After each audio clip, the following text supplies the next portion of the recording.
বন্ধুরা আজকের ভিডিওটিতে আমরা জানবো ভিডিও মেটাডাটা সম্পর্কে। আপনি যদি ভিডিও মেটাডাটা সম্পর্কে না জানেন তাহলে আমি আপনাকে বলে দিই, ভিডিও মেটাডাটা হলো ইউটিউব এসইওর একটা পার্ট। এই ভিডিও মেটাডাটা যদি আমরা আমাদের ভিডিওতে করতে পারি তাহলে আমাদের ভিডিও র্যাঙ্ক করার অনেক বেশি সম্ভাবনা থাকে। তাই আজকের এই ভিডিওটিতে আমি সিদ্ধান্ত নিয়েছি আপনাদেরকে শেখাবো কীভাবে ভিডিও মেটাডাটা করতে হয়। আপনি যদি না জানেন বা আপনার শেখার ইচ্ছা থাকে কীভাবে ভিডিও মেটাডাটা করতে হয় তাহলে এই ভিডিওটা আপনি সম্পূর্ণ দেখতে পারেন।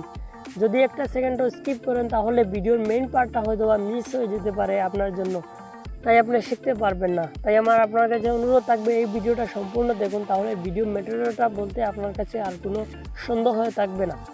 তো চলুন তাহলে আমরা ভিডিওটা এখনই শুরু করছি। ভিডিও মেটাডাটা করার জন্য আমাদের প্রথম স্টেপ যেটা হলো সেটা হলো আমরা যখন আমাদের ভিডিও এডিটিং কমপ্লিট করি তখন সেই ভিডিওটাকে ডাউনলোড করার আগে আমরাতে একটা টাইটেল দিতে হয়। সেখানে আমাদের ভিডিও টাইটেল বসিয়ে দেবো। আমরা যেই টাইটেলটা আমাদের ভিডিওতে আমরা পরে বসাতে চাচ্ছি সেটা এখানে আগে বসিয়ে দেব, দিয়ে এটাকে ডাউনলোড করে নেব।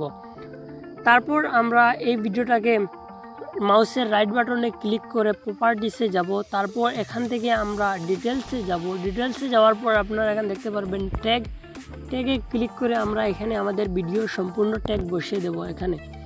তারপর উপরে আবার দেখতে পারবেন আপনারা এখানে লেখা আছে টাইটেল বলে, আমরা টাইটেলে ক্লিক করে এই ভিডিও টাইটেলটা আবার বসিয়ে দেব।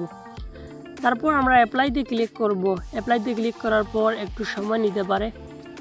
তারপর আমরা আবার ওকেতে ক্লিক করে দেব। ওকেতে ক্লিক করার পর আমরা আবার মাউসের রাইট বাটনে ক্লিক করে এই ভিডিওটাকে রিনেম করে নেব। রিনেম করার জন্য মাউসের রাইট বাটনে ক্লিক করবেন, তারপর নিচে লেখা দেখতে পারবেন রিনেম বলে আছে, এখানে ক্লিক করে আবার আমরা এখানে এই ভিডিওটার টাইটেলটাকে বসিয়ে দেব।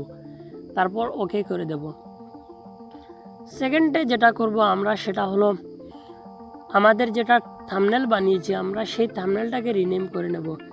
মাউসের রাইট বাটনে ক্লিক করে ভিডিওটা যেরকম রিনেম করেছি এটাকেও সেরকম রিনেম করে নেব। তো আমরা রিনেম করে নিয়েছি। তারপর আপনারা এই ভিডিওটাকে আপলোড করতে পারেন। এটা হলো ভিডিওর মেটাডাটা। এটা করলে ভিডিও সম্পূর্ণ একটা এসইওর পার্ট হয়ে যায়। তাহলে আমি আশা করব আজকের এই ভিডিওটা আপনারা বুঝতে পেরেছেন। ভিডিওগুলো কেমন হয়েছে আপনাদের কমেন্ট করে বলতে পারেন। চ্যানেলে নতুন হলে সাবস্ক্রাইব করতে পারেন এরকম আরও নতুন ভিডিও পাওয়ার জন্য। আসসালামু আলাইকুম সবাইকে ভিডিওটা দেখার জন্য।